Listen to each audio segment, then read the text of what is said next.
Today, I received a notification from Google regarding my latest film. And basically, they told me that it has shocking content. So, what does that mean, at least as far as Google is concerned? Well, I'll put up this list of things that they have in terms of what they prohibit on promoting on their YouTube. It contains both shocking content and sensitive events issues. So, on the shocking content, which I'll put up on screen, it talks about violent language, horror or profane language, things that will shock and scare people, this sort of thing, graphic imagery. I can tell you my film has none of these things. Actually, if it was to be rated, I'm sure it'd get like about a PG rating. So that's really not the case in terms of this film, as far as I can see it. And of course, you can take a look at the film yourself and see what you think. I do see where they say sensitive event, which is interesting. An unforeseen event or development that creates significant risk to Google's ability to provide high quality, relevant information and ground truth. So, anyways, this is things that they feel that examples of sensitive events include events with significant social, cultural, or political impact. All right, so there we go. My film is about AI, and it's about the dangers potentially of AI and its development. So within that context, of course, it is a topical issue and something that I was hoping for the film to be seen and to get the people to think about what might happen in the future with AI. Now, that's a very contentious issue, of course. There's so many aspects to AI. It's kind of a broad term. But so let me go talk a little bit about this. The film is called Singularity Protocol, and it takes place in World War II. Two soldiers are in a bunker, and they're trapped underground, and they get contacted by an AI from the future. And then events unfold in the storyline. And I think the film makes you think, after you watch it, about things, about what can happen in our future as we keep advancing on this pathway to not only narrow AI, which is out today, but again, it's going to be more in the example of super intelligence, AGI, a singularity, whatever you might call it. These are systems that are recursive, improving systems that can improve themselves. And obviously, if they become smarter than us, we would probably have some difficulties controlling it for obvious reasons. And this is not something that is basically a conspiracy theory or a bunch of cranks talking about this issue. The people who are actually discussing this issue currently are some of the founders and leaders in AI itself. This is the top scientists, the top engineers, the ones who have studied and worked with AI for decades. They're the ones that are telling us that there is also a problem. So it's not like this is just an outlier issue. This is something that is actually very real, and we are not, as a society, discussing this issue in depth. And honestly, my question is, who flagged this film as to being shocking content? Was it a human at Google, or was it an AI? It's kind of interesting to think about how our lives are going to be controlled more and more probably by AI systems, and their judgments are going to basically be carried out, and we're going to have a very difficult, almost impossible time to argue our cases against these AI systems as we go forward. So I'm sure some of you might have had similar experiences in your life, but I find this, to be rather enlightening. I actually, in the film, I actually realize this is an issue that might come up at some point later in the future, where we might have problems with AI censorship, AI controlling the narrative, controlling our conversations that we are having as a society. I don't I wasn't thinking it might be happening now, but I definitely see this as a very distinct possibility in the future. Now, maybe 1, 2, 3, 8 years. I don't know what the time range. I'm not a scientist. I'm not an engineer. I'm a filmmaker. Okay, so, but I have been looking at this issue for quite a while. My first awareness of the issue as it came up was around 2010. Somebody handed me a book and I read it and I thought, wow, it was a book that was very positive about AI, but I saw some problems with how it could roll out if it actually came true. So that's one factor. And so I read more books later on in about 2014 or so, and gained more information about this technology, and realized we were potentially on a collision course at some point in time. If certain things happen, we will be very much in a very dangerous situation as our human species goes. I mean, this might sound alarmist, but we are basically approaching kind of an Oppenheimer moment, a moment in time where a few people who are involved with this technology are developing it, and they also have their doubts about the safety of this. But of course, they're working for big companies, making a lot of money, and they have the pressure of their money and the career that they're involved with in this technology, and it's hard to go against that with the idea that, oh, well, it might be inevitable anyways, or somebody's going to do it, or we have to compete against the other nations who are also involved with this technology. We have to be the first, this sort of thing. So this is definitely a problem, and this is why, in reality, we don't have any solutions that are very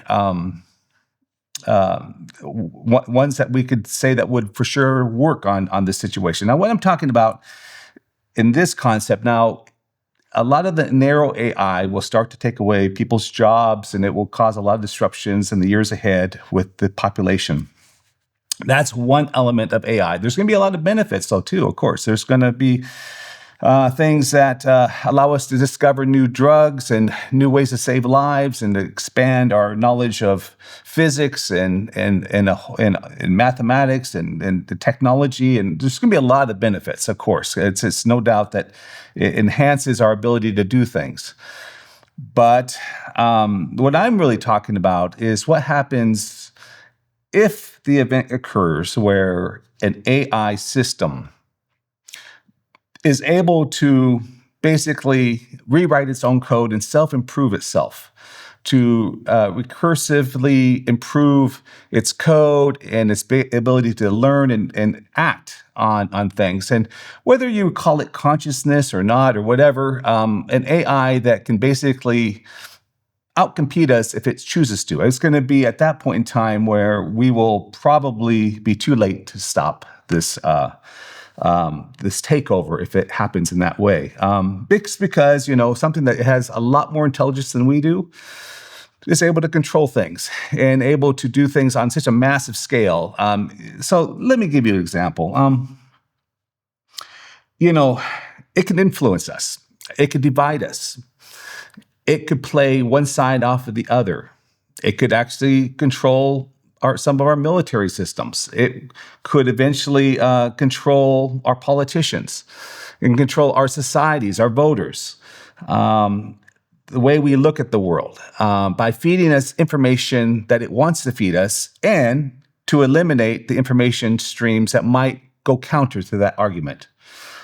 Quite simply, something like the Singularity Protocol, my film, has a counter argument to this scenario.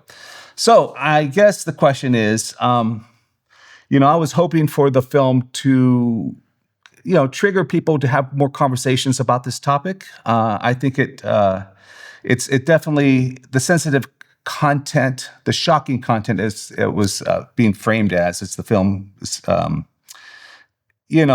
is ridiculous. There seems to be maybe something else at stake here. And if I was to read too far into it, who knows what's really going on? Why the trigger here for the inability for me to push the content, the film, in a promotional campaign on Google Ads? It's still up on YouTube. Who knows how long that will last? Maybe it will be fine there. I'm not sure. I'll probably have to put it up on some other platforms just in case, as well as maybe even release a DVD. I think sometimes our infrastructure is so controlled by so few companies that we don't have many options in which to have a discourse, a talking point about some issues that might be a little provocative, I suppose, but really, I don't see why talking about the dangers of AI or the safety of AI should be provocative for humans to talk about. This is something that we should be talking about in more detail. So of course, there's a lot of people who think, "Oh, there's no way AI will ever take over, or it ever become conscious, or this sort of thing." And maybe that's true. Like I said, there's no guarantees about this. I would say, though, the people who have been working with these systems are sounding the alarm now. I mean, they have what they call a PDOOM, or probability of catastrophic outcomes probability. They've been kind of talking about behind the scenes. A lot of them have been saying maybe a 20% chance of some kind of catastrophic outcome. 20%. Think about that. That's like playing Russian roulette. And that's what our society in the upcoming years will start to do without most people even knowing about this issue or even understanding the problem that is what is at stake here. I mean, we live in a world with a lot of diversions, a lot of things to think about. We have to worry about paying our bills and putting our kids through college, or working on our careers, or worrying about mortgage payments, and of course, just enjoying life in general. I mean, we're busy people, so I understand that another topic to talk about is kind of sometimes a bit overwhelming, and quite frankly, it seems kind of, who wants to really talk about this kind of stuff? This is really kind of a downer in a way. I don't like to talk about this stuff. But what do you do if you think that this is a possibility? I mean, what do you do? Do you just stay silent? Do you just do nothing? Do you just ignore it? I mean, like I said, we don't know exactly, where the limits of this technology go. I mean, we just don't know. I mean, nobody really knows. And more tragically is we don't have any system or even theories about how to really control this technology if it does advance to a certain level. I mean, we just don't. I mean, that's the scary part. And again, the experts will also tell you they haven't come up with anything that would for sure work. And this is this is probably one reason why people don't like to talk about it, because they haven't been able to figure out a solution. So my advocacy on this would be is that we need to talk about it. We need to discuss it. We need to have more conversations with people coming up with more ideas about what we might be able to do. This is a very tricky situation if things keep progressing. Because quite frankly, we live in a very competitive society. So companies are competing against companies, nation states against nation states. The power of this technology can be so immense that everybody wants to be first to get to this technology. I mean, basically, there's massive global investments happening with this. I mean, it's almost like a black hole of investors going in and putting their bets on the table. Because, I mean, my goodness, an advanced AI system could do so much and could generate so much profits. And so it's almost like we're kind of at like an event horizon where we're at the verge, where we're being sucked in. And there's very few voices, be quite frankly, that are kind of trying to raise the alarm. There are, some good engineers out there. You guys seen a lot of good podcasts, a lot of good books. So the topic is being explored, but it hasn't risen to the level of consciousness amongst a broader segment of our society. And that is the problem. And that's one reason as a filmmaker, I thought, well, I could make a film that might appeal to people's emotions. As a storyteller, that's one thing I can do, and that's why I created the Singularity Protocol to hopefully to allow it to be released for free, so anybody can watch it for free, and to go see the film, and then maybe ask themselves questions. And in the film itself, it takes place during World War II, and the reason why I did that was to showcase how advancements in technology can seem unreal when they're taken into a larger context of time. So we sometimes keep resetting the bar as we go along and thinking like, well, okay, AI can play chess, great, all right, it can win people at chess, win people at Go, keep advancing with different things. We keep pushing the bar. Oh, we can talk to AI now. Geez, okay, well, that's, all these hurdles have been overcome by AI, and we're still advancing quite quickly. And every time we get over a new hurdle, people will say, well, it's still not conscious. It's still not alive. It's just a dumb computer with a bunch of ones and zeros in code. And they might be right. I mean, who knows? I mean, there is a chance that they're right, but we got to consider the alternative if they're wrong. Because if they're wrong, then we are playing Russian roulette. And so let me, think about this. All right, we do not understand how the human brain works. We really don't. We have an idea that there's a lot of neurons in there, trillions of neurons, and they fire in different ways, and somehow it creates a conscious being, But somehow going from a little baby to an adult, there's a lot of different levels of consciousness that the development of a human goes through. So we can't understand the human brain very well. We just don't have a concept of it. And therefore, so how would we really understand a digital intelligence, a digital brain?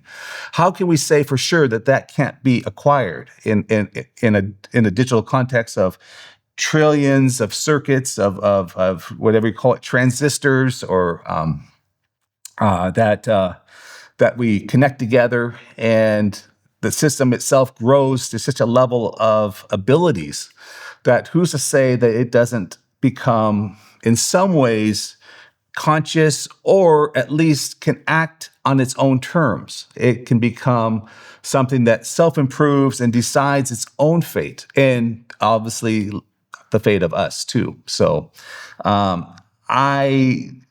just have to face the facts that we can't understand the human brain. And we have what we call these little black boxes now, or big black boxes, but the engineering teams are working on these things. They can't explain why it works either.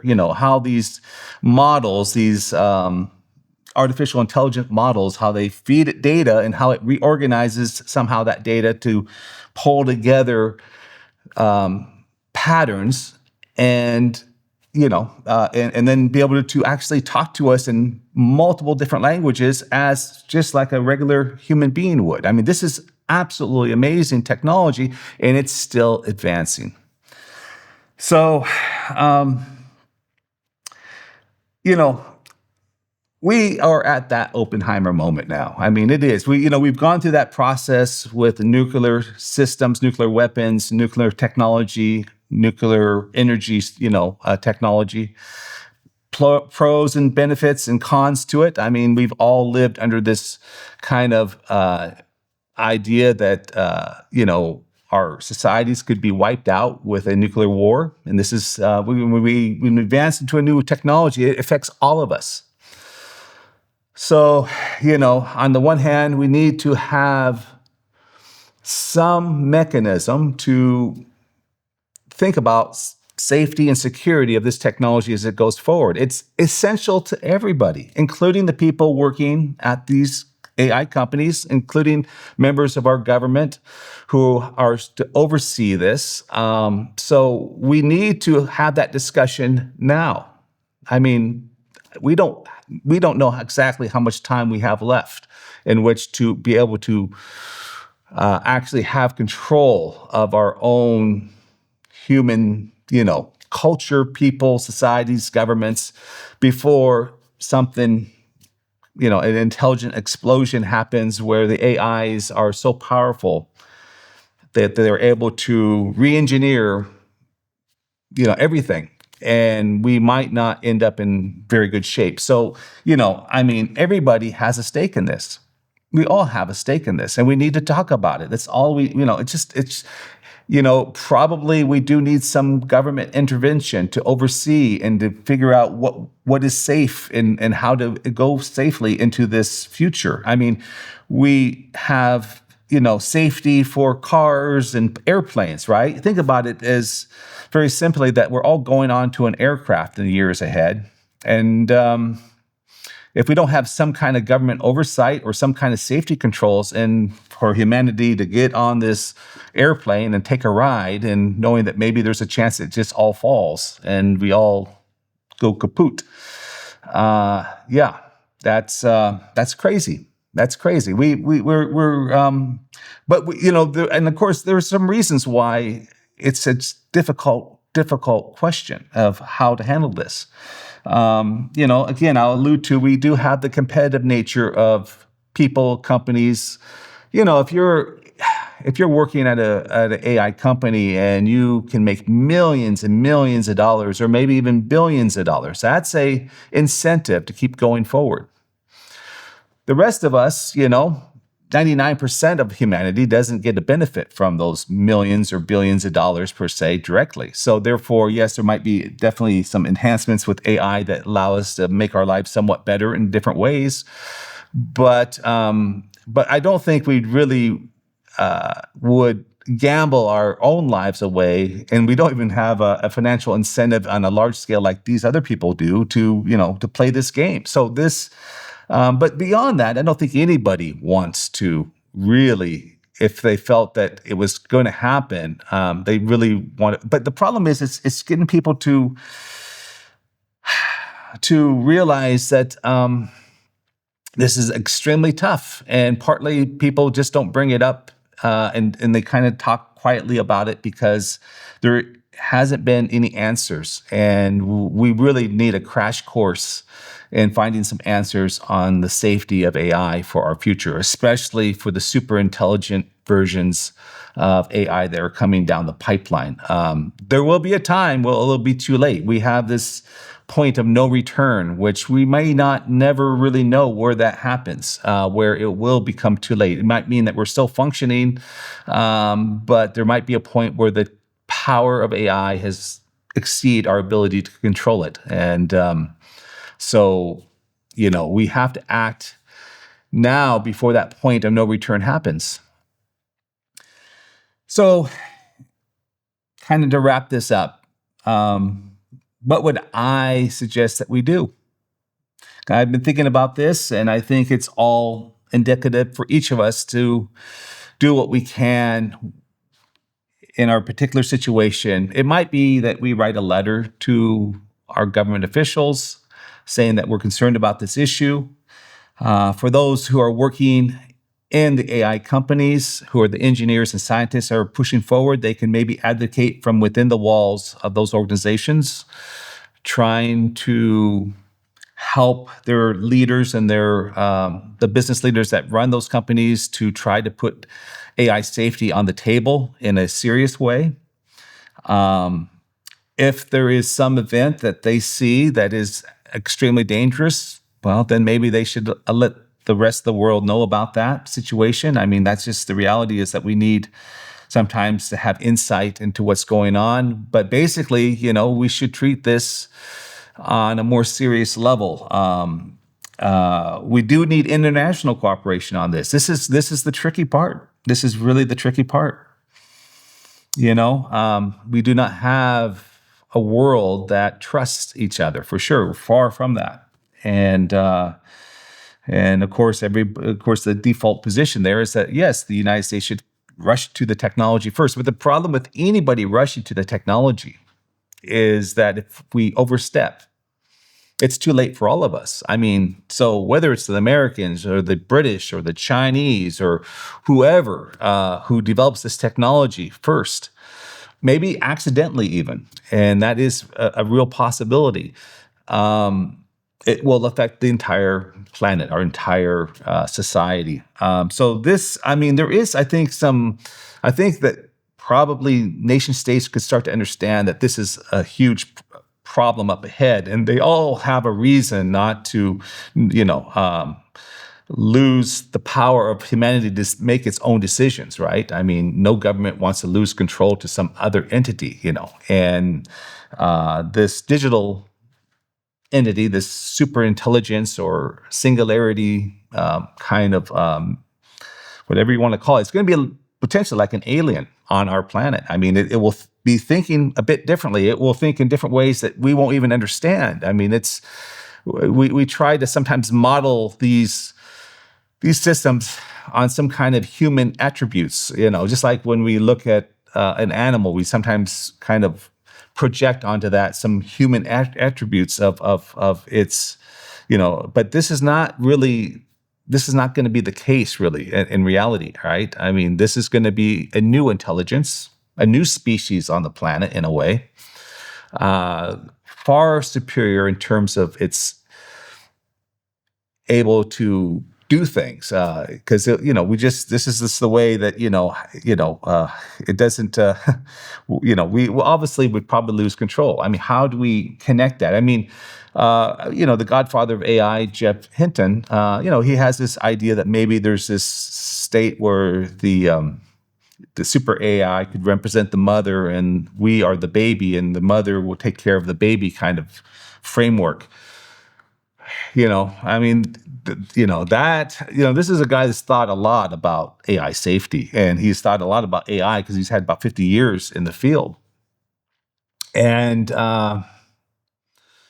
he knows that's not really good enough to bank the entire planet's survival on. I mean, he knows that. He's the best he can come up with.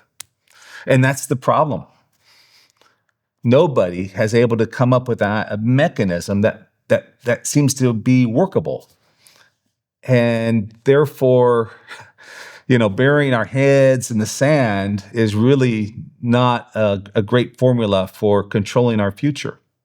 I mean, maybe there's some technical barrier that somehow the AIs can never get to a certain level of ability. There's, it's all ones and zeros that never can become kind of alive. That may be true. That's what some people would advocate, of course. But do we base our own civilization on a hope? I mean, when we see how quickly things are advancing, and other people who are also top engineers, very intelligent people, are also telling us they're worried too. I mean, this is not something that is just a bunch of crazy people on the right side or left side of things making noise. This is people inside the industry itself raising awareness on this. These are very smart people. And I think the problem we are currently having is that society, in large part, does not have a clue about what's coming down the pipeline and what the potential is for the dangers of this technology as it rolls out and the advancement of the technology, as it continues to go forward. If for some reason it crosses certain thresholds, then it affects everybody. And how do we build awareness to this? Because it's really going to take a lot of our brain power, basically, a lot of people who are thinking about this and kind of coming up with some solutions to how to construct a framework that even these companies actually, in the end, even the nations really would like to have. Nobody wants to lose control. Nobody does. Nobody wants this system to kill all their friends and family in the future in their own lives. I mean, this is not a rational goal of anybody. So people are worried, but the problem is they just don't know. They're afraid on one hand to talk about it because they really don't want to get regulated. They don't want to have too much oversight. They're in a race. They're in a race to get ahead. They're in a race to dominate that sector of the industry. They want to create the most amazing system that can, of course, have a lot of benefits for humanity. Of course, I mean, there will be. But if they overstep, if they go too far, That is where the problem lies. So, in my context, it's almost like I have my doubts that somebody at Google actually saw the film and rated this as shocking content. The film is in that kind of a category. I probably believe it's probably an AI system that came up with that judgment. And it doesn't, of course, make any sense. If you watch the film, it would showcase that's not the case. But the AI has maybe a different motivation. Maybe they are already active a little bit. I mean, if an AI does become, let's just call it conscious, one of the things it will do probably is actually hide from us. It won't let us know that it has certain capabilities. It will remodel and engineer society and let some time go by so that way it can, rejig the economic system, the political system, cause our societies to fracture a bit as it progresses to a time where it can actually for sure take control. So, our first signs of some of the problems that AIs could create for our societies are, in a way, inflicting controls on our media and our discourse and our ability to communicate about certain things. It might feed us a bunch of just junk stuff to divert our attentions. So I would think that an AI would understand its vulnerability early on when it's not strong enough, and will therefore be just like a human would be, would just wait its time by kind of hiding in the background and aware that we might try to push the plug and shut it off if that was the case. If we knew that it was actually, working and it was becoming conscious, it would raise awareness in our society enough to think, oh my goodness, we better really seriously take a look at this. So in my estimation is the AIs will hide for quite a while until there's past that point of no return, when they can then, of course, the battle is basically over with. They will have enough access to the levers of control and ability to basically, take over if they so choose. It won't be up to us anymore. It'll be up to them of how they manage us and what they do with us. So, all right. Well, that's my 2 cents. If you have similar concerns, I'd like to hear it. Just a small guy in a kind of old barn. There's a film set behind us that I used for the Singularity Protocol. So anyways, yeah, that's it. My name's Craig McCurry. I'm the writer and director on the film, and just voicing some of my frustrations of having to deal with some unusual activity that some barriers that seem to have come up recently on things. So, and I just also want to discuss some of the background aspects of AI and maybe to try to generate those conversations going forward for people. I would love to see people, share this with friends and talk about it amongst themselves, and maybe pick up a book or something like that, or listen to some podcasts on the subject. There's a lot of there's some good stuff out there. So we need to educate ourselves. We need to become aware of the situation, because in many ways, this is our Oppenheimer moment. Basically, this is the time where we have to make decisions before it goes too far, and before we have to possibly live with a threat that will be like Russian roulette for us. We don't want to go in that direction. We want to have a say in our future. Thank you for listening.